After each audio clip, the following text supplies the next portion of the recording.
Mesdames et messieurs, chères auditrices et chers auditeurs, bienvenue à la 7e séance de notre cours sur l'histoire transnationale des musées en Europe. 7e séance qui est aussi l'avant-dernière, puisqu'à cause de la manifestation qui a eu lieu la semaine dernière ici avec le président Macron au Collège de France, un de nos cours a sauté et que je ne pourrais pas le remplacer en aval puisque je dois voyager en Afrique.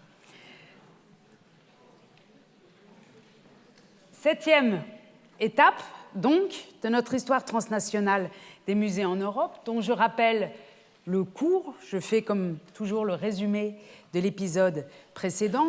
Le premier épisode, ou le second après l'introduction, nous avait mené dans l'Europe des musées sous l'Ancien Régime. Souvenez-vous, nous avions évoqué le caractère très public des musées européens, leur projet d'instruire l'ensemble des populations, même si c'était des musées dynastiques, et l'arrivée de certains objets venus de loin qui avaient changé les équilibres, mais qui ne jouaient qu'un rôle mineur dans ces musées avant la Révolution française. Puis nous avons évoqué pendant un long moment l'épisode de la Révolution française et la théorie ou la justification du patrimoine libéré, l'idée selon laquelle l'art étant le produit de la liberté devait être rapatrié au pays de la liberté, c'est-à-dire en France, ce qui avait mené à la constitution du musée Napoléon au Louvre, que ses géniteurs, que son père, Dominique Vivant-Denon, appelait le plus beau musée de l'univers, qui fut démantelé avec la chute de Napoléon en 1814 et 1815. Et nous avons vu lors du 4e cours que cette année 1815 et les décennies qui ont suivi, ou les 15 ans qui ont suivi, ont été des décennies de très vifs débats au moment de la restitution des œuvres par la France à leur pays d'origine, de très vifs débats sur la destination de ces œuvres d'art, sur la question, par exemple, de savoir si on remettrait des œuvres saisies dans des églises ou des monastères, si on les remettait dans ces églises et ces monastères, ou si on allait les mettre plutôt dans des musées. Et on a vu combien, après cette grande restitution de 1815, la géographie des arts en Europe s'était reconfigurée au profit de grands musées, le Prado, la Glyptothèque, la Pinacothèque, etc. Puis, lors du 5e cours, nous avons évoqué la première arrivée, encore discrète, mais de plus en plus suivie, d'objets extra-européens dans les musées. D'abord du patrimoine égyptien, qui arrive à partir des années 20 et jusqu'aux années 50 de manière continue dans les musées, puis du patrimoine venu de l'Assyrie, c'est-à-dire qui est issu des recherches de l'archéologie biblique, le moment où l'Europe cherche ses origines bibliques en Mésopotamie et fait venir en quantité de plus en plus importante des objets de ces régions, les Anglais et les Français étant en tête, les Allemands étant un peu à la traîne. Et puis, dès les années 20 et de plus en plus au fur et à mesure des années 30 et 40, l'arrivée d'objets qu'on qualifie d'antiquité américaine ou d'antiquité américaine, avec la constitution, par exemple, au Louvre, du premier musée américain. Souvenez-vous.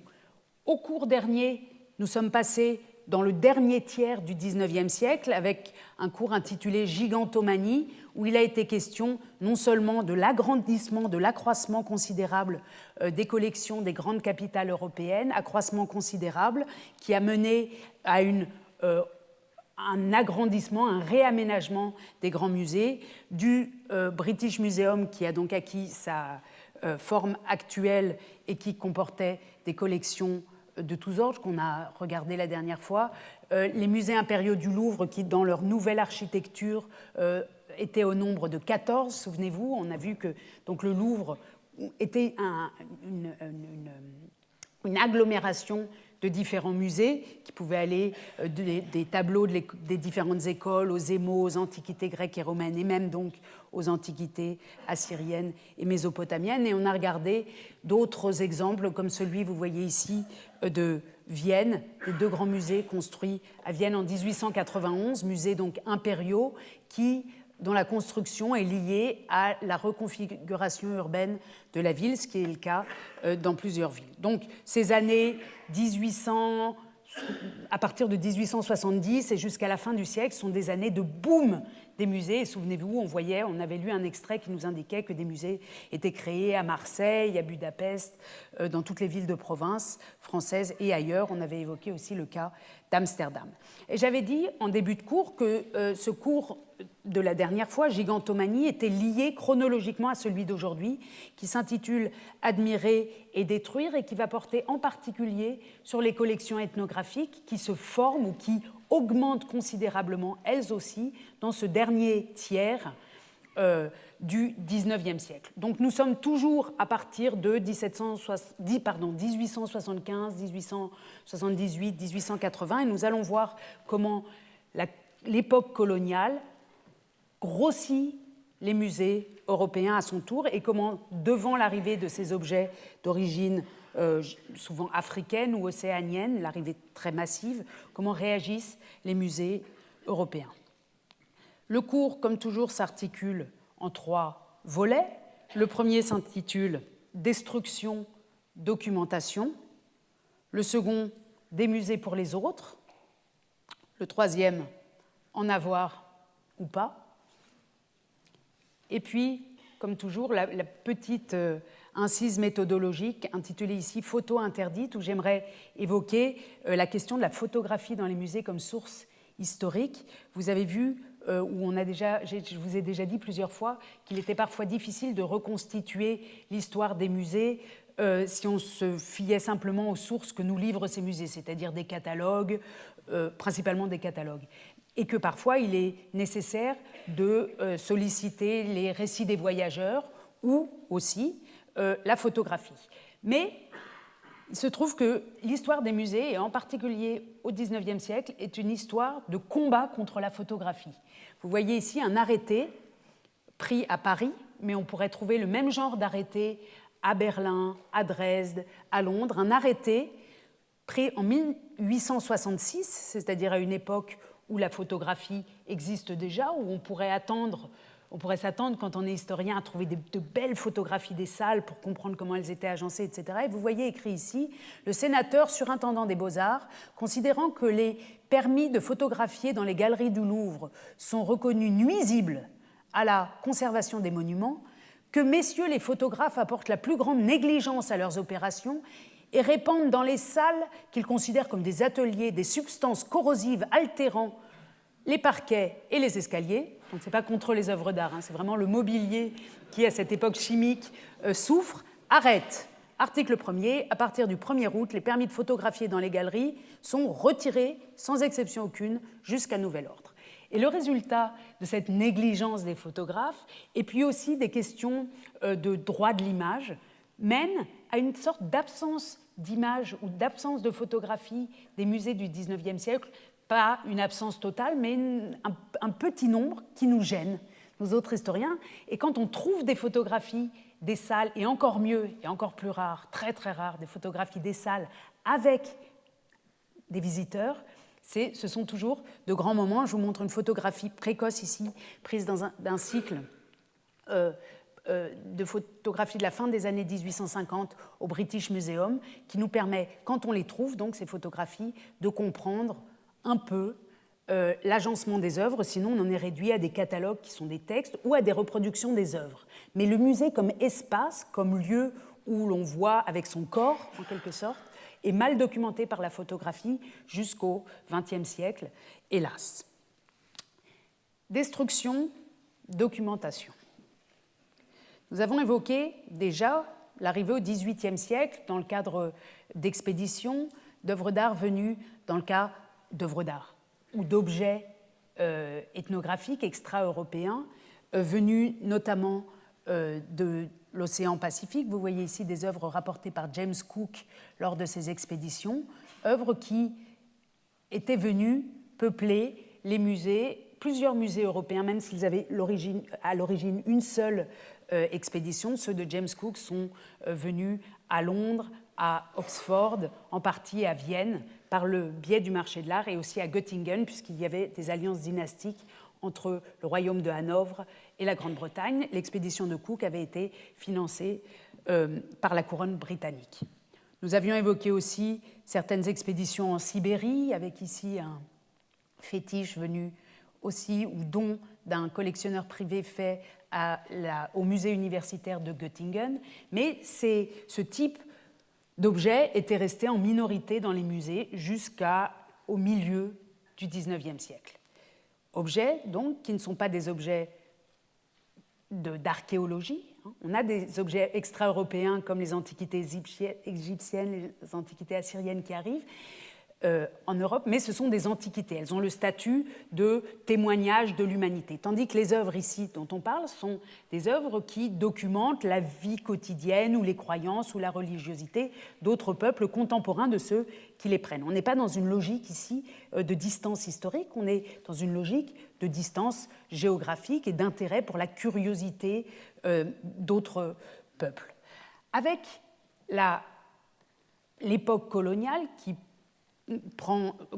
commence au milieu du XIXe siècle, les collections de ce type vont devenir de plus en plus nombreuses, la collecte va être de plus en plus systématique et ces œuvres, ces objets, ces artefacts, comme on dit aussi, ce ne sont pas toutes des œuvres d'art, certaines le sont, vont venir en masse dans les collections des différents pays d'Europe. Je vous montre ici 3 ou 4 cartes de suite qui montrent l'étendue des domaines coloniaux. Alors celui de la France vous est bien connu, on est à peu près ici à la fin du XIXe siècle. Vous voyez donc ici une carte générale de l'empire colonial français en rouge, et puis dans les différents segments, ici, les détails de cet empire colonial avec l'Afrique qui joue le rôle principal, l'Afrique de l'Ouest, mais aussi ici en Asie, différentes possessions. Et de toutes ces possessions, au fur et à mesure, au cours des dernières décennies du XIXe siècle, vont arriver des œuvres d'art dans la capitale, en général dans la capitale, à Paris. Ce qui vaut pour le domaine colonial français, qui nous est familier ici, vaut aussi bien sûr pour l'empire colonial britannique, qui comporte lui aussi d'importantes possessions en Afrique, évidemment dans le Pacifique, et puis en Amérique du Nord, avec l'arrivée, et l'Inde bien sûr, avec ici aussi, à partir des années 1850 au plus tard, l'arrivée, et puis dans les années 80 pour ce qui concerne l'Afrique, l'arrivée d'œuvres à Londres cette fois. Donc chaque empire colonial, en quelque sorte, va puiser dans ses colonies des œuvres d'art, des artefacts, des objets, d'ethnographie, et les faire venir dans ses propres collections. Et on verra que cette venue ne se limite pas aux collections directement liées aux empires coloniaux. Ce sera l'objet de quelques diapos, dans quelques diapos. Les Allemands aussi ont un empire colonial tardif. Vous connaissez l'expression du fait que les Allemands veulent aussi tardivement au XIXe siècle avoir leur place au soleil. Ils ont tenté, eux aussi, de se faire une place entre l'Angleterre et la France dans le monde, qui leur vaut donc, après 1884, 1885, j'y reviendrai, la prise de 4 régions en Afrique, mais aussi ici de toutes ces petites îles du Pacifique, des îles qui portent des noms comme l'archipel Bismarck ou le Nouveau-Mecklembourg. Tout ça, on est à la fin du XIXe siècle. Et là encore, les œuvres ou les objets d'art ou même les objets du quotidien trouvés dans ces régions vont venir alimenter les musées du Reich allemand, pas seulement de la capitale Berlin, mais aussi, puisque la structure est différente, n'est pas centralisée comme en France, mais aussi, par exemple, les musées de Dresde, de Leipzig, de Stuttgart, de Hambourg. On y reviendra dans un instant. Et puis, à cela s'ajoutent les plus petites colonies, les colonies de l'Italie, notamment en Éthiopie, du Portugal, notamment le Mozambique en Afrique, des Pays-Bas, en particulier dans les îles Pacifiques. Et puis, cette carte ne le montre pas, mais bien sûr, évidemment aussi de la Belgique avec le Congo, dont on sait bien, comme bien en Centrafrique, qu'il était occupé par les Belges.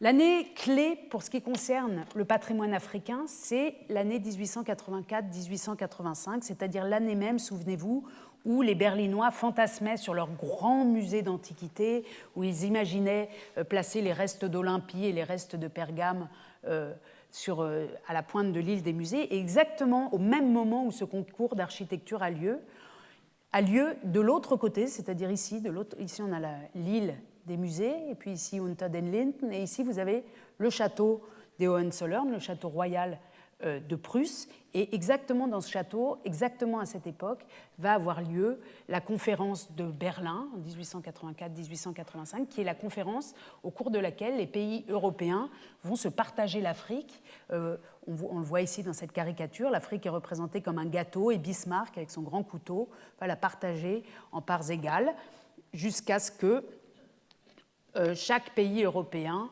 soit servi en quelque sorte. Vous voyez ici la France, l'Angleterre, l'Italie, l'Espagne, la Belgique, l'Allemagne, le Portugal auront, à partir de 1884-1885, des possessions dans l'ensemble de l'Afrique, possessions qui, dans bien des cas, viennent entériner une présence déjà existante depuis quelques décennies. Mais à partir de 1884-1885, on entre vraiment dans l'ère coloniale qui va être utilisée par les musées de manière très active pour enrichir leur collection et leur connaissance des peuples conquis ou colonisés.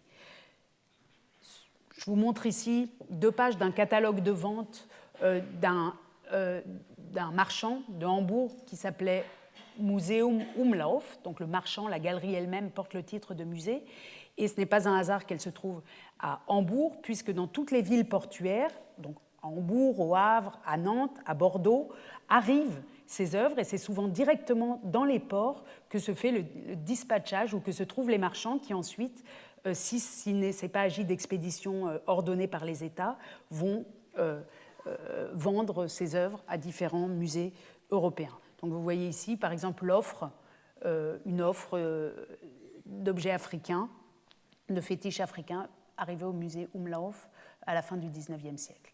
Le même musée Umlauf, vous voyez ici comment ça s'écrit, Museum Umlauf Hamburg, reçoit des œuvres ou des objets d'art venus des colonies allemandes du Pacifique et va en faire un large, j'allais dire trafic, non, un large commerce à Hambourg.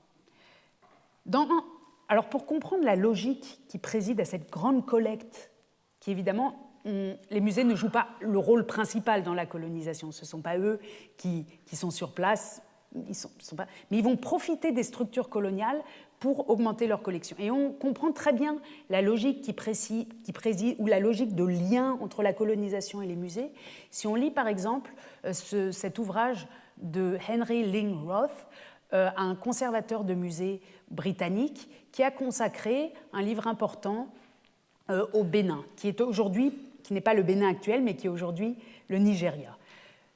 Avec 275 illustrations, ce Ross était anthropologue et il explique pourquoi il faut collecter dans les pays que l'on colonise. J'ai traduit directement en français, il écrit.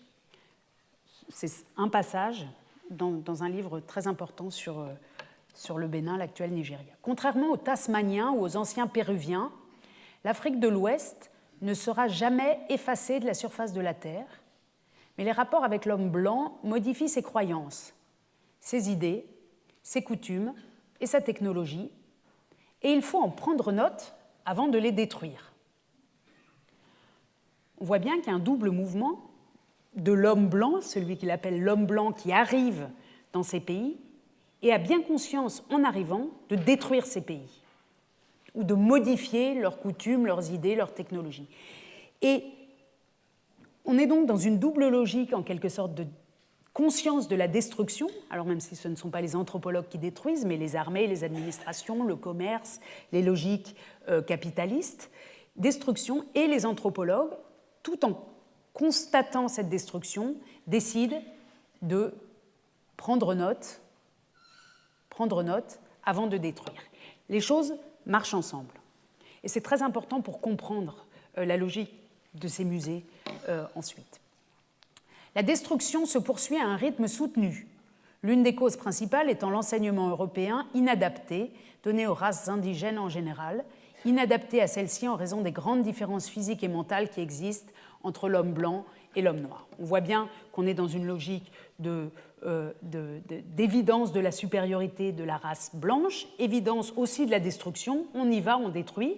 Hein. Ici, aucune marque de regret de ces destructions, mais avant de détruire, on documente. Et une partie de cette documentation, c'est ici formulé par un Britannique, mais vous trouverez des textes de ce genre en langue française, en langue allemande et dans tous les pays colonisateurs. La logique donc de ces musées, c'est de collecter des témoignages matériels de ces cultures, d'une part, et de collecter par les descriptions les pratiques, enfin en tout cas de documenter les pratiques liées à ces objets, ce qui donne naissance donc à l'anthropologie moderne en quelque sorte.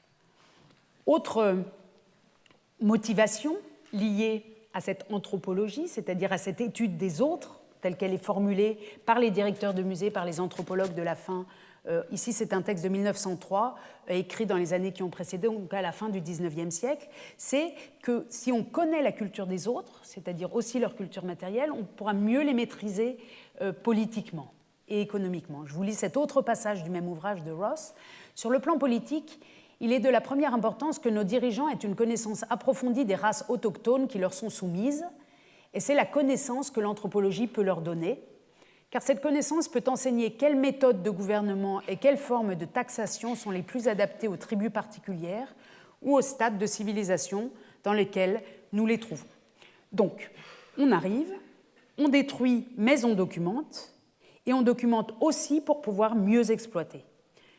Voilà la logique qui préside à ces collectes, qui donc n'est pas dans un premier temps une logique esthétique. On ne tombe pas dans une grande émotion devant la beauté de ces œuvres, c'est pas ça le primat, sûrement que ça joue un rôle, et plus tard, quand ces œuvres reviennent, mais sur place, l'idée c'est de documenter avant la disparition de ces civilisations et de mieux connaître les civilisations.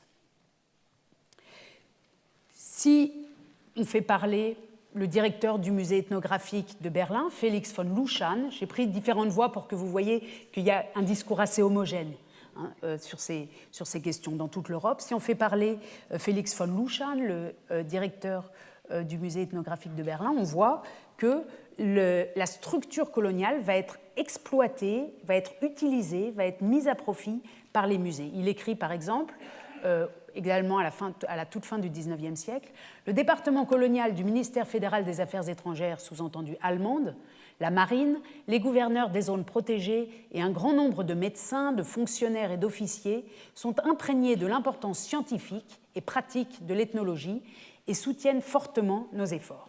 Ce qui est intéressant donc, c'est de voir ici combien les directeurs de musées restent sur place, en quelque sorte, dans leur capitale, mais s'appuient sur l'infrastructure coloniale, sur donc, le ministère, mais aussi sur les gouverneurs des zones protégées, les médecins, les fonctionnaires et les officiers, qui sont instruits en quelque sorte, plus ou moins bien, mais qui savent que les musées ont besoin d'œuvres et qui vont collecter, en plus de leurs activités, j'allais dire coloniales habituelles, non, ce n'est pas exactement le bon terme, mais en tout cas, qui vont avoir une pratique de collecte pour les musées. Ils sont un peu téléguidés par les musées qui leur expliquent ce qui est important et ils vont livrer ou en tout cas emporter des œuvres. Ce type de personnage, je vous en montre quelques-uns pour vous montrer la diversité des personnes impliquées dans ces collectes. Ici, vous voyez Pierre Savorgnan de Brazza, l'un des grands...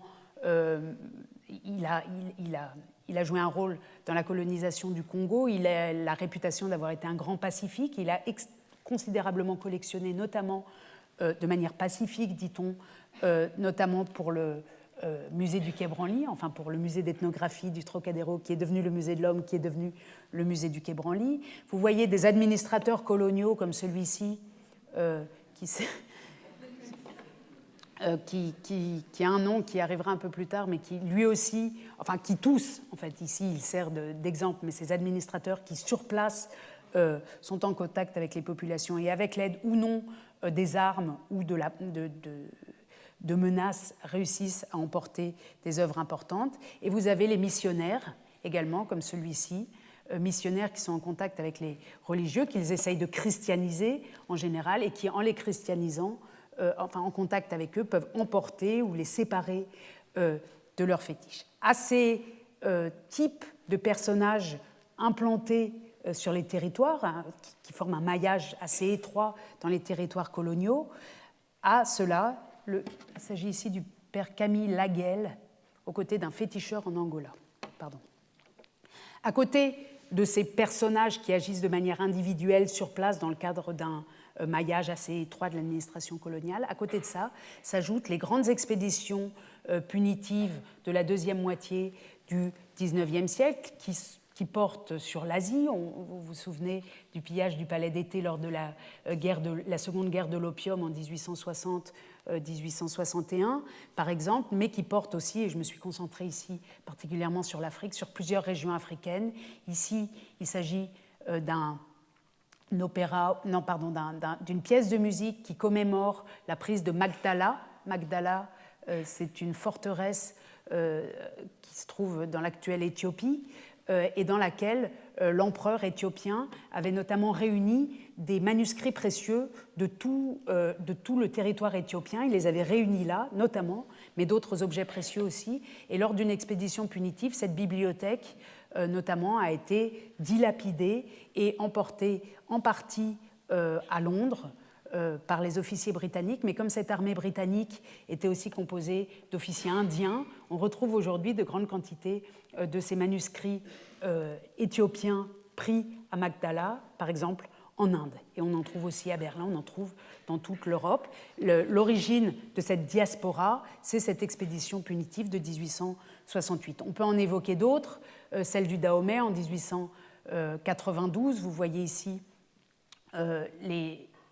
des fétiches saisis, donc le Dahomey c'est l'actuel Bénin, pardon, des fétiches saisis par l'armée française et emportés et qu'on peut voir aujourd'hui au musée du Quai Branly, ou encore, je vous montre ici, puisque j'ai souvent rappelé que ces questions de patrimoine font l'objet aussi d'une filmographie importante, l'expédition punitive qui a porté sur la ville de Benin City dans l'actuel Nigeria en 1897. Vous voyez ici un film récent intitulé Invasion 1897 qui rappelle la destruction de Benin City et la prise de tous les objets dynastiques qui étaient dans le palais du roi. J'y reviendrai tout à l'heure, des biens extrêmement précieux et notamment ce qu'on appelle les bronzes du Bénin. J'y reviendrai.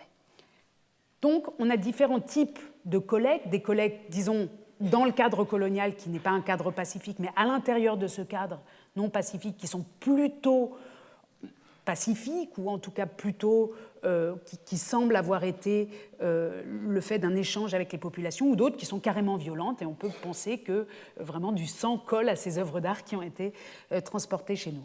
Les pratiques de guerre du XIXe siècle, de ces expéditions, prévoyaient que lorsque des pillages avaient eu lieu, et vous voyez ici une scène à Mandalay, à Burma, on dit, en Birmanie, pardon. Voilà. Une scène en Birmanie, après le pillage d'un palais birman, une scène où des officiers vendent aux enchères à l'armée le butin réalisé, sachant qu'ensuite, quand ces officiers achètent au meilleur prix ces objets, ils les rapportent en Europe et qu'ils les font aller soit dans des musées, soit sur le marché, etc. Mais en tout cas, le début du marché, le début de la capitalisation de ces œuvres d'art qui souvent, ou de ces objets de décoration ou religieux, se fait souvent déjà sur place.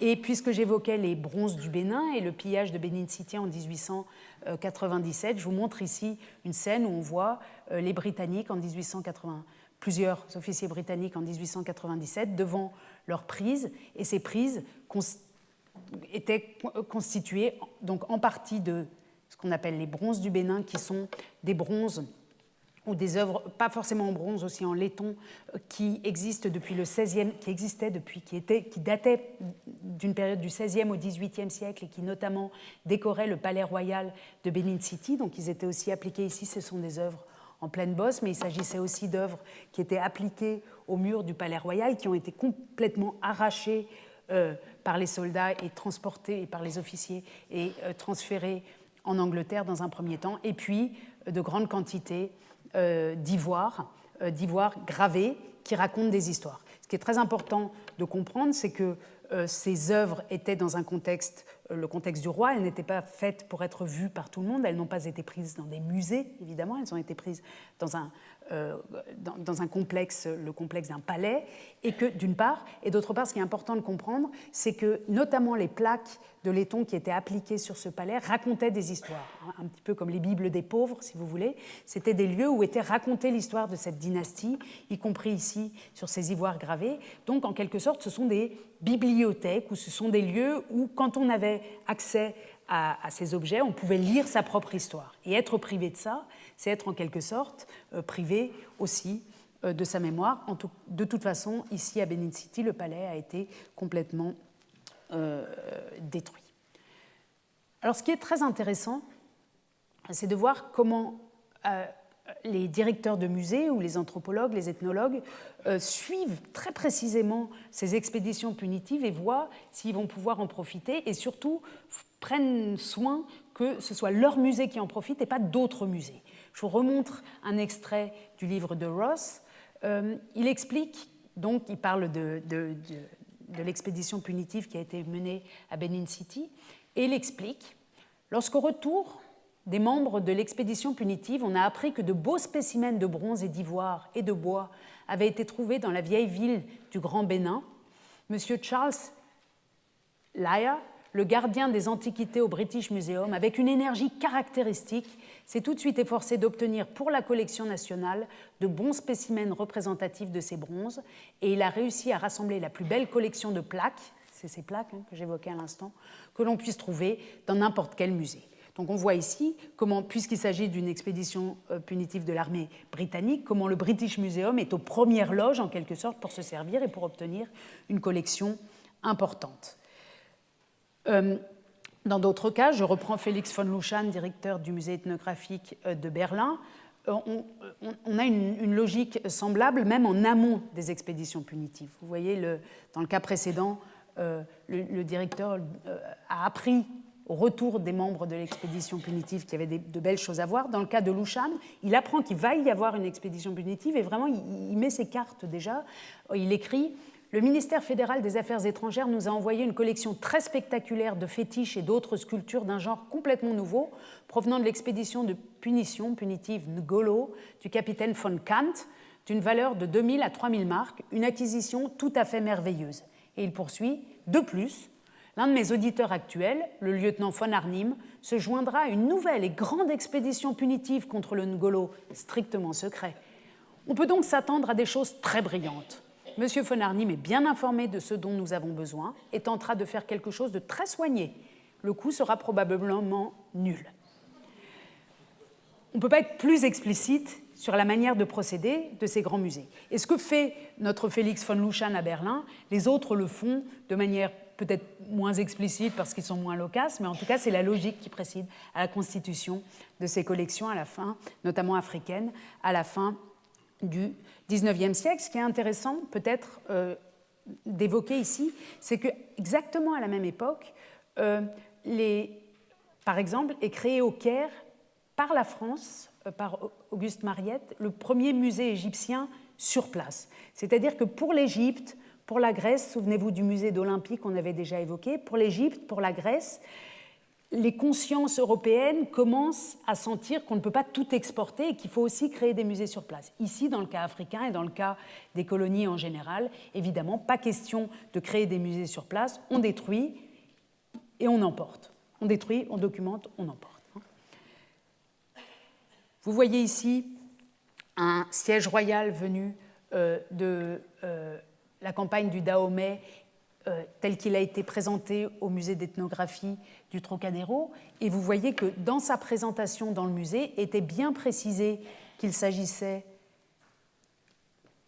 donc on nous explique la fonction de l'objet, siège royal en bois sculpté, sa matière, le roi et sa cour, donc ce qu'il représente, sa provenance, Cana Dahomey, et son origine, don du général Dodds, numéro, etc. Le général Dodds ayant été celui qui a mené l'expédition punitive contre les rois en 1892, c'est-à-dire que ce général donc, revient chargé d'un butin de guerre qu'il offre, qu'il donne à l'État français et, dans ce cas précis, au musée d'ethnographie du Trocadéro. On reviendra dans un instant sur ce musée.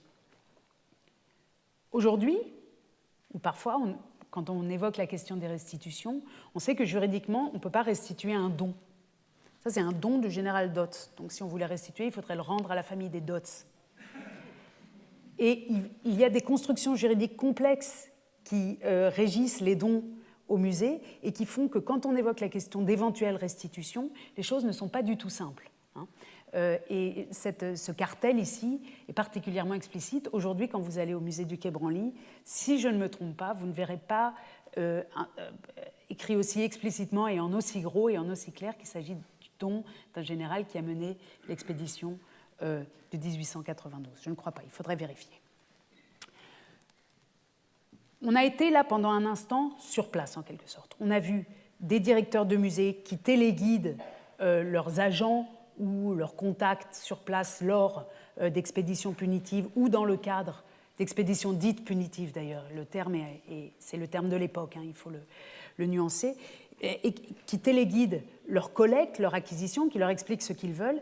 Et on a vu que le dispatchage de ces collections commençait sur place, soit que des généraux partaient avec leurs prises, soit que des ventes aux enchères étaient effectuées sur place. Maintenant, on va voir ce qui se passe avec ces objets lorsqu'ils arrivent en Europe, lorsqu'ils sont ici, chez nous. Vous voyez ici certaines des plaques. On reconnaît ces plaques de laiton ou ces plaques dites de bronze, mais c'est un alliage qui n'est pas exactement du bronze, qu'on reconnaît au petit trou ici. Ce sont des plaques qui étaient appliquées dans un décor qui représente des poissons. Plaques issues de l'expédition dite punitive de Benin City en 1897 et arrivées dans un premier temps en Angleterre. Vous voyez ici une lettre adressée par un certain Webster, qui est collector, donc collectionneur de spécimens ethnographiques et d'art européen, etc., à Oxford. C'est-à-dire que ces bronzes dits du Bénin, ou ce qu'on appelle les bronzes du Bénin, quand ils sont arrivés en Angleterre, ils ont été d'abord, les meilleures pièces ont été données ou été prises par le British Museum, et tout ce qui formait le surplus a été vendu, a été dispersé sur le marché de l'art, et de grands collectionneurs les ont acquis, en ont fait des collections pour eux, qu'ils ont ensuite revendues à d'autres. Cette lettre-là est adressée au musée de Vienne, où ce monsieur Webster explique que les représentations de poissons sont extrêmement rares et qu'il en propose pour telle et telle somme, et que ce sont, ici, c'est ma dernière offre, si vous les voulez, vous les achetez, sinon, non. On voit donc que ces collectionneurs, depuis l'Angleterre, vont s'adresser à différents musées d'Europe pour tenter d'attirer leur attention sur la présence de ces bronzes et de leur en faire acheter, ce qui fonctionne extrêmement bien. Les musées qui ont le plus acheté de bronze du Bénin en Angleterre sont les musées allemands. Vous savez qu'autour de 1900, l'Empire allemand est extrêmement riche, donc ce sont les musées les plus riches, beaucoup plus riches que les Français, beaucoup plus riches que d'autres pays, et donc ils ont acheté pour des sommes importantes un grand nombre d'œuvres, si bien que les bronzes dits du Bénin sont aujourd'hui très très bien représentés à Berlin, à Stuttgart, à Vienne que j'évoquais, et puis à Hambourg, et pas seulement en Angleterre. Vous voyez ici un autre exemple d'œuvres saisies lors de l'expédition de 1887 à Benin City, donc 2 coques, une plaque représentant 2 guerriers et puis une tête. Et là encore, si on regarde cette carte, si on la tourne, on voit qu'il s'agit donc Bronzen aus Benin, des bronzes du Bénin, proposés par un Paul Fischer, par un monsieur Fischer de Breslau. Breslau, c'est Wrocław, en Silésie, et qui lui aussi, avec ses cartes de vente, propose des œuvres à l'achat dans l'Europe entière. Donc là, on a vraiment une dispersion de ces œuvres qui, pour certaines, ou pour grand nombre d'entre elles, finissent dans les musées. Et si on regarde ce genre de catalogue de vente, ici du Muséum Umlauf, que j'avais déjà évoqué tout à l'heure, qui se trouve à Hambourg, on voit qu'arrive à Hambourg une collection de Nouvelle-Calédonie qui va être vendue au musée d'ethnographie de Leipzig, donc de grande circulation à l'intérieur de l'Europe de ces œuvres provenant des colonies. Évidemment, comme dans le cas des collections de peinture, comme dans le cas des collections d'antiquités, l'arrivée de ces objets précieux ou nouveaux ou qui attirent l'attention ou qui paraissent spectaculaires dans le cas des bronzes du Bénin, l'arrivée de ces objets en Europe crée une émulation entre les musées ou même en fait une grande concurrence. Je disais tout à l'heure que les musées allemands sont les plus riches. Ça agace considérablement les musées britanniques qui sont moins riches et qui aimeraient bien, puisque c'était leur expédition punitive, garder tout ça. Je vous montre un extrait toujours du texte de Ross qui est très intéressant parce qu'il nous montre comment il considère que ces œuvres, certaines d'entre elles qui ont été vendues aux Allemands, sont perdues pour la Grande-Bretagne. À aucun moment il évoque l'idée qu'elles ont été perdues pour Benin City ou pour l'actuel Nigeria, mais en revanche, là, il est très mécontent que l'Angleterre les ait perdus. D'après ce que je peux constater, écrit-il, la plupart d'entre eux, donc de ces objets d'art et de culte et de représentation saisis à Benin City, ont été acquis par les Allemands. Et il est particulièrement agaçant pour les Anglais de penser que de tels articles, qui pour toutes les raisons devraient être conservés dans notre pays, ont été autorisés à aller à l'étranger. Non pas que j'en veuille aux Allemands, ni que je les blâme pour ce qu'ils ont fait, mais ce n'est qu'un exemple de plus de leur vigilance et de notre apathie. Ces articles nous ont été perdus directement par manque de fonds, mais indirectement en raison de graves omissions de notre part dans le passé, à des circonstances qui malheureusement perdurent. Donc il se plaint que l'anthropologie n'est pas assez développée et qu'on n'a pas fait attention aux occasions qui se présentaient d'une part, et il se plaint aussi du fait que la couronne britannique n'investisse pas assez d'argent dans le rachat de ces œuvres, donc elle prend ce qui lui a été donné, ce qui a été donné au British Museum, mais ce qui disparaît sur le marché, disparaît et va en Allemagne, et cette concurrence des musées est perçue comme pour les autres types de collections, comme un moteur, mais comme une douleur quand on perd des collections. Lushan, de son côté, écrit à un de ses correspondants à la fin du XIXe siècle, « La concurrence est très grande sur les biens africains, mais j'espère rester victorieux. » Et en effet, il a formé à Berlin une collection considérable qu'on peut voir encore aujourd'hui. Deuxième volet, des musées pour les autres.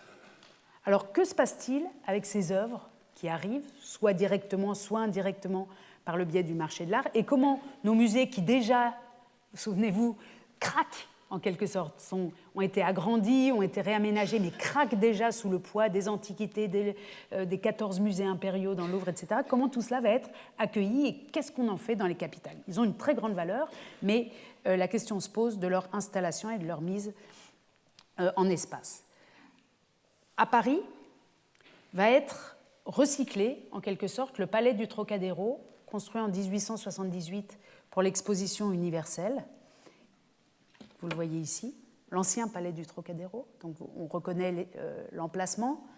Et ce musée, à partir de 1882, va accueillir les collections ethnographiques. On parlera du musée d'ethnographie du Trocadéro, qui sera ensuite fermé au profit du musée de l'Homme en 1837, qui lui-même sera redispatché entre différents musées, notamment le musée du Quai Branly en 2006.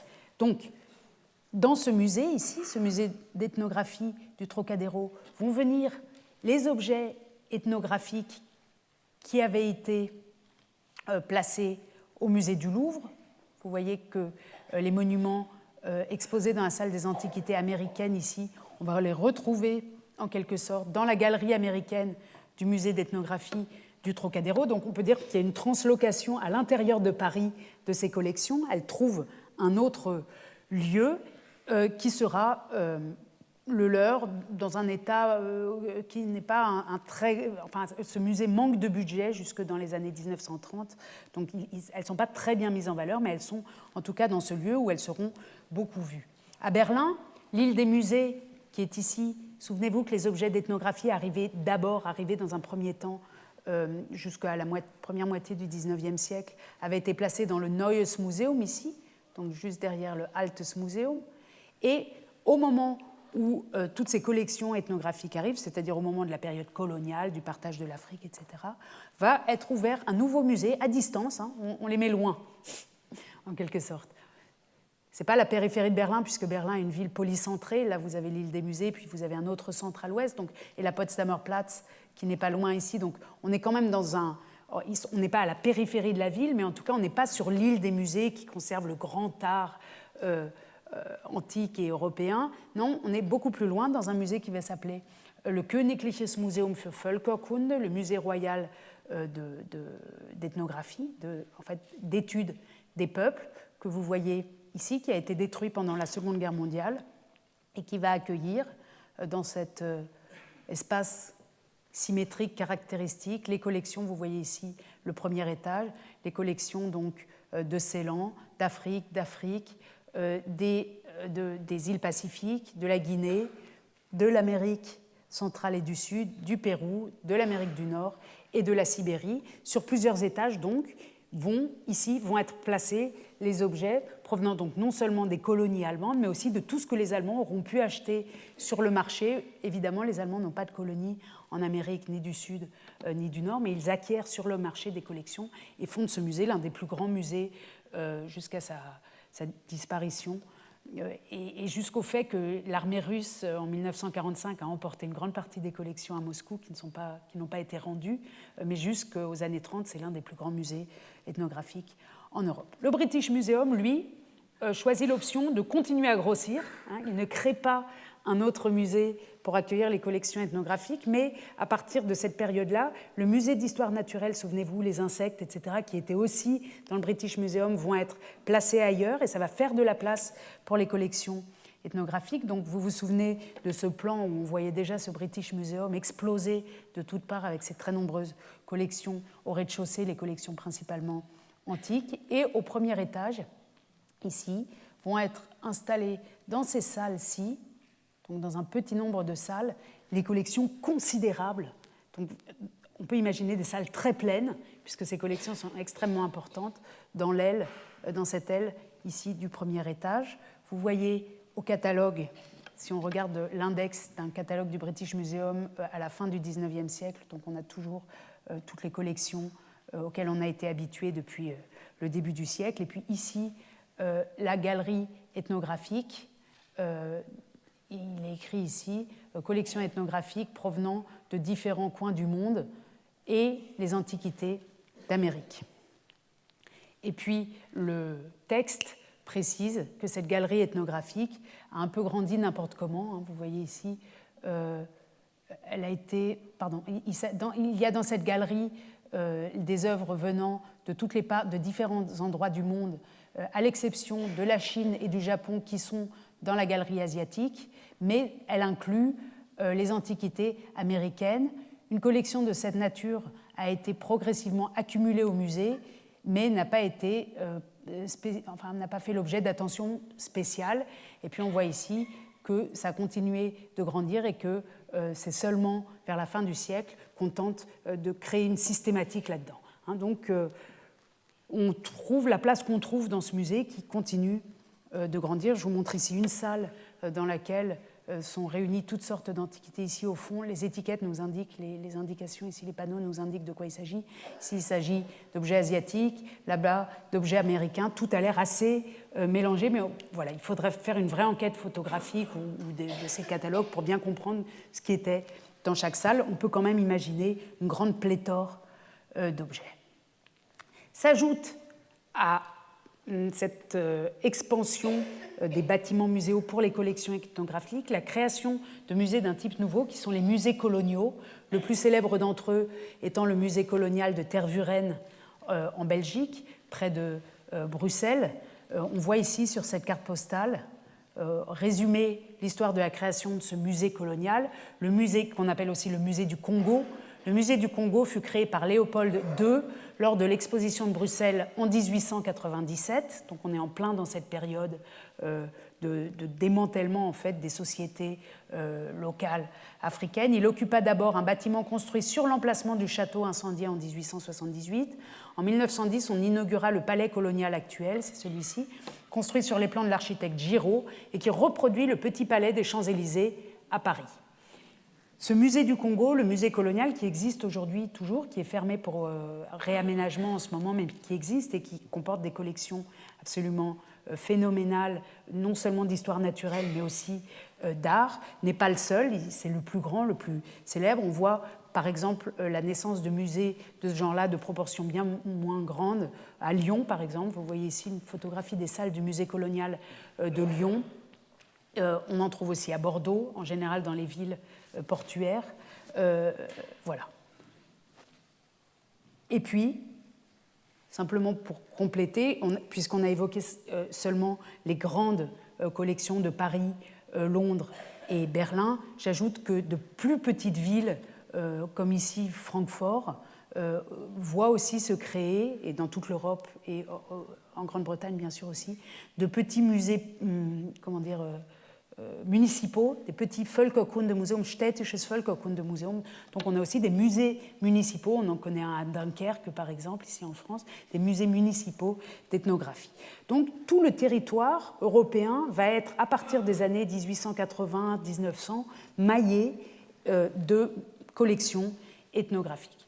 Je termine avec le dernier volet que j'ai intitulé « En avoir ou pas », et il s'agit ici d'avoir des musées ou pas. C'est-à-dire que dans notre cas, nous les Européens, nous avons ces objets chez nous, dans nos musées, et j'insiste peu parce que c'est bien connu, je crois, ils ont ces objets, notamment africains, générés en Europe au début du XXe siècle, des fécondations artistiques très fortes. On connaît bien la passion de Picasso ou bien le choc qu'a procuré à Picasso la visite des musées ethnographiques. On sait combien les surréalistes se sont intéressés à l'art, à différentes formes d'art extra-européennes du Mexique, mais aussi d'Océanie, et qui les ont collectionnées, mais qui sont aussi entrés en contact avec ces œuvres dans les musées ethnographiques. Je vous montre donc ici une affiche d'une exposition récente au musée du Quai Branly consacrée au lien entre Picasso et l'art africain. Ici, on sait que Man Ray, le grand photographe, avait fait un très grand nombre de photographies au musée du Trocadéro à Paris, ou que dans ces années du musée du Trocadéro, l'ethnographie était devenue une mode pour les artistes contemporains qui s'en inspirent. Ici, il s'agit de Paris, donc ces fécondations, c'est les musées comme lieu de germination, d'invention d'autres choses, d'autres formes, jusqu'aux Demoiselles d'Avignon de Picasso. C'est quelque chose de bien connu, qui touche aussi bien sûr les musées allemands. Vous voyez ici un dessin de l'expressionniste Ernst Ludwig Kirchner, qui a dessiné en 1911 cette plaque de bronze venue de Benin City, qui était exposée alors à Dresde. Vous savez que les expressionnistes allemands ont vécu en colonie, en groupe, non seulement à Berlin, mais aussi beaucoup à Dresde. Et le musée d'ethnographie de Dresde, le Völkerkundemuseum, a joué un rôle important. Ou un autre exemple, un dessin de Nolde, pardon pour la qualité, Émile Nolde aussi, d'après une œuvre en bronze, une statuette en bronze du Bénin. Donc, là où ces œuvres arrivent, chez nous en quelque sorte, elles produisent quand elles sont exposées, quand elles ne restent pas dans des caisses, quand elles sont mises en valeur. Certaines restent jusqu'à aujourd'hui, c'est le cas à Berlin, dans des caisses qui n'ont jamais été ouvertes parce qu'on ne sait pas quels insectes risquent d'en sortir ou pour des questions de contamination. Mais enfin, quand ces caisses ont été ouvertes et quand les œuvres ont été mises en valeur, elles ont produit, elles ont suscité une attention, notamment des artistes, qui eux-mêmes ont créé quelque chose par-dessus. On peut dire qu'il y a eu donc fécondation, voilà, quelque chose de positif en quelque sorte. Mais la question, autre exemple, dernier exemple, celui d'une lettre, puisque j'ai évoqué Paris, puis l'Allemagne, et je voudrais évoquer juste un instant ce qui peut se passer quand on va visiter les collections du British Museum autour de 1910, par exemple, une lettre adressée par André Derain à Matisse, au début, donc dans la première décennie du XXe siècle, autour de 1906 ou 1908. Derain est allé au British Museum, il est rentré complètement électrisé et il écrit une longue lettre à Matisse, dont j'ai quelques extraits ici. J'ai noirci 4 feuilles de papier que je renonce à vous envoyer. C'est un tel désordre d'idées, c'est un tel chaos de sensations, de raisonnements, que vraiment vous me croiriez devenu fou. J'ai été pour la 5e fois au British Museum. Là sont entassés pêle-mêle, pour ainsi dire, suivez-moi bien, les Chinois, les Nègres, les Égyptiens, les Étrusques, Phidias, les Romains, les Indes. Je fus obligée de sortir tellement j'avais des idées confuses devant tout cela. Je me suis insinuée à des milieux, à des vies étrangères à la mienne. J'ai donc agrandi ma conscience par autre chose que des mots, des sensations seules, définies avec, par des formes, des couleurs. Ce n'est plus une idée, mais c'est l'idée absolue, la conscience d'être. Donc on voit bien que ces œuvres par leur venue en Europe, n'ont pas été simplement, évidemment, des trophées militaires ou des trophées de guerre ou des objets d'études ethnographiques, mais ont transformé les avant-gardes artistiques. Et la question qui se pose, c'est que se passe-t-il, en revanche, dans les pays où ces œuvres ne sont plus et où il n'y a plus aucune œuvre? Et notamment, c'est particulièrement vrai pour le continent africain. Si on pense à l'Amérique du Sud ou centrale, au Mexique, à l'Océanie, des œuvres sont restées dans ces régions, mais en Afrique, très peu d'œuvres sont restées. Et quand on va aujourd'hui en Afrique, il y a des musées, mais ils ne sont évidemment pas aussi riches, ou même très peu riches, puisque les œuvres sont plutôt dans les collections du monde. Je vous montre ici un reportage qui a été tourné en 1978, c'est-à-dire il y a 40 ans, un reportage qui avait été tourné au moment, en 1978, il y a 40 ans, où on pensait que la restitution du patrimoine africain était imminente, que les pays européens étaient sur le point de comprendre qu'on ne pouvait pas tout garder chez nous et qu'il fallait rendre. C'était il y a 40 ans, on a bien oublié qu'on avait été déjà si près de certaines démarches. Et Roger Gicquel, que vous reconnaissez là, avait au journal de 20 heures fait un grand sujet sur la question des restitutions. Et à l'intérieur de ce très grand sujet, il y a un court, une trentaine de secondes, où il interviewe un artiste africain en lui demandant qu'est-ce que ça fait de ne plus avoir son patrimoine chez soi. C'est ce qu'on va écouter maintenant, et puis on finira pratiquement là-dessus. Il nous faut le son. C'est l'occasion pour moi de remercier l'équipe technique qui est formidable, toujours. Merci beaucoup. On va voir si ça marche. Merci. Quelle est la réaction d'un Africain face à la dispersion de son patrimoine culturel? Je trouve ça dramatique, dans le sens que moi-même, j'ai été élevé parmi ces masques où j'ai dansé avec, et j'ai vu ces masques partir un à un, et si c'est comme une bibliothèque qui brûlait. Qu'est-ce que l'art pour un Africain? C'est la lecture du peuple. C'est extrêmement impressionnant ici de voir. Alors d'abord, cette question maladroite, qu'est-ce que l'art pour un Africain? Comme si l'art pour un Africain était quelque chose de très, très différent. Mais en tout cas, la réponse de cet artiste ici, c'est que l'art est une bibliothèque, quelque chose qui raconte. J'évoquais tout à l'heure ces plaques du Bénin ou ces ivoires gravés qui racontent l'histoire d'une dynastie ou l'histoire d'un pays.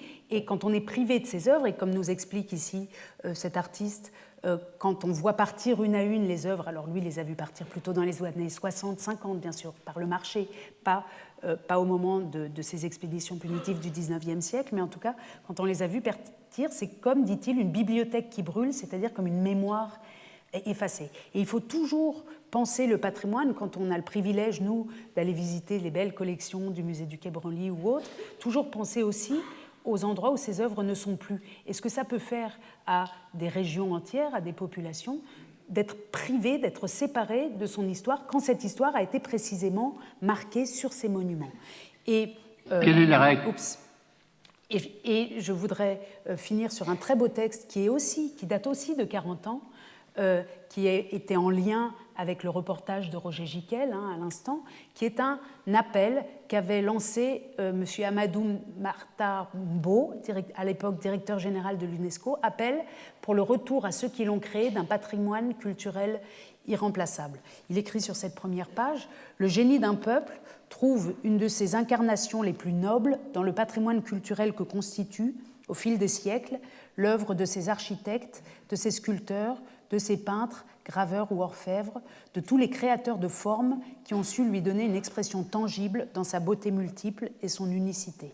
Or, de cet héritage où s'inscrit leur identité immémoriale, bien des peuples se sont vus ravir, à travers les péripéties de l'histoire, une part inestimable. » Je vous montre le beau visage de M. Mbo.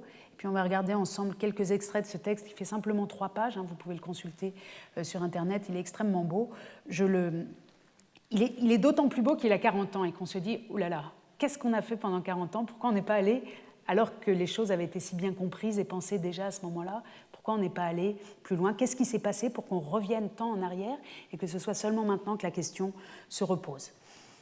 Éléments architecturaux, statues et frises, monolithes, mosaïques, poteries, émaux, jade, ivoire, or gravé, masques, de l'ensemble monumental aux créations de l'artisan, les œuvres enlevées étaient plus que des décors ou des ornements. Elles portaient témoignage d'une histoire, l'histoire d'une culture, celle d'une nation dont l'esprit se perpétuait, se renouvelait en elle. Les peuples victimes de ce pillage, parfois séculaire, n'ont pas seulement été dépouillés de chefs-d'œuvre irremplaçables. Ils ont été dépossédés d'une mémoire qui les aurait sans doute aidés à mieux se connaître eux-mêmes, certainement à se faire mieux comprendre des autres. Ils savent, les peuples, certes, que la destination de l'art est universelle. Ils sont conscients que cet art qui dit leur histoire, leur vérité, ne la dit pas qu'à eux, ni pour eux seulement. Ils se réjouissent que d'autres hommes et d'autres femmes, ailleurs, puissent étudier et admirer le travail de leurs ancêtres. Et ils voient bien que certaines œuvres partagent depuis trop longtemps et trop intimement l'histoire de leur terre d'emprunt pour qu'on puisse nier les symboles qui les y attachent et couper toutes les racines qu'elles y ont prises. Aussi bien ces hommes et ces femmes démunis demandent-ils que leur soient restitués au moins les trésors d'art les plus représentatifs de leur culture, ceux auxquels ils attachent le plus d'importance, ceux dont l'absence leur est psychologiquement le plus intolérable. Cette revendication est légitime. Et puis après une page qui est un appel à différentes catégories professionnelles, on pourrait dire, il s'adresse aux historiens, il s'adresse aux professeurs, il s'adresse aux artistes, il s'adresse aux journalistes en leur demandant de porter ce message. Et le texte finit par ces 3 paragraphes, on va en lire 2. Enfin, je m'adresse avec une émotion et un espoir particulier aux artistes eux-mêmes, aux écrivains, aux poètes, aux chanteurs, pour les convier partout à témoigner que les peuples ont besoin aussi d'exister dans l'imaginaire. Restituer au pays qu'il a produit telle œuvre d'art ou tel document, c'est permettre à un peuple de recouvrer une partie de sa mémoire et de son identité, c'est faire la preuve que, dans le respect mutuel entre nations, se poursuit toujours le long dialogue des civilisations qui définit l'histoire du monde. C'est un très beau texte, très généreux, qui ne demande pas la destruction des musées européens, mais qui demande un partage plus juste. Un texte, je crois, qui peut nourrir les réflexions actuelles que l'on a, même si c'est frustrant, je le disais tout à l'heure, de voir qu'un si beau moment, et on était à 2 doigts en 1978 d'obtenir quelque chose comme un partage juste, qui se soit rien passé pendant 40 ans. Je vous montre ici simplement donc, que notamment dans les années 90, vous voyez ici un article de 1997, que les demandes de restitution de patrimoine, alors ici il s'agit de l'actuel Nigeria, qui demandait à Glasgow, au musée de Glasgow, de récupérer quelques-uns des bronzes de Benin City. Voilà, ça avait été rejeté. Vous savez qu'il y a assez peu de temps, en France aussi, en mars 2017, la France a refusé de rendre les objets royaux du Bénin actuel, donc de l'ex-Dahomey, c'était assez récent. Mais les consciences changent, et hier, et j'ai été contente de voir cet article pour notre cours, contente de vous montrer l'actualité des questions qui nous portent. Hier, ici vous voyez, on ne le voit pas très bien, le 3 avril, le Victoria and Albert Museum, c'est-à-dire le deuxième grand musée londonien qui a hérité d'œuvres extra-européennes, a proposé ou commence à considérer l'idée comme une idée possible de prêter à long terme, à très long terme, donc c'est une sorte peut-être de restitution, même si elle n'est pas juridique, des œuvres venues de l'expédition de Magdala que j'évoquais tout à l'heure en ex-Abyssinie, et qui vont être exposées dans une dizaine de jours dans une grande exposition éthiopienne, sur l'Éthiopie, au Victorian Albert Museum. Et à l'occasion de cette exposition, le directeur commence à dire que pourquoi ne pas prêter ces œuvres à l'Éthiopie, donc à leur pays d'origine, et les prêter longtemps, c'est-à-dire en quelque sorte les restituer. Les discussions qui sont menées en France actuellement sont menées exactement pareil, vous le voyez en Grande-Bretagne, elles sont menées de manière un peu différente en Allemagne, mais on peut dire que toute l'Europe a désormais une conscience du caractère problématique, peut-être, une conscience plus aiguë du caractère problématique ou du malaise que peut susciter la présence de ces collections venues dans des conditions parfois violentes, ou peut-être toujours violentes, puisque même quand il y a eu un échange ou un achat. Dans les conditions de la colonisation, ce n'est jamais quelque chose de particulièrement symétrique et voulu, qu'en tout cas, ces collections ne sont pas neutres historiquement et que quand nous, on en profite, on peut penser aussi à ceux qui ne les ont pas et qui n'en profitent pas. Il faut toujours penser ces deux faces du patrimoine. Je finis sur cet exemple et je vous invite à la prochaine séance qui sera la dernière, qui commencera comme aujourd'hui à moins le quart, qui débordera aussi un petit peu, puisqu'on a perdu une séance, je la rattrape un peu comme ça, et qui sera consacrée, pour finir, je vais essayer de réunir ces deux-là, c'est-à-dire à la situation des musées après la Première Guerre mondiale, et le cours s'intitulera « La crise des musées », mais on finira sur une note optimiste, je l'espère, et je vous remercie de votre attention.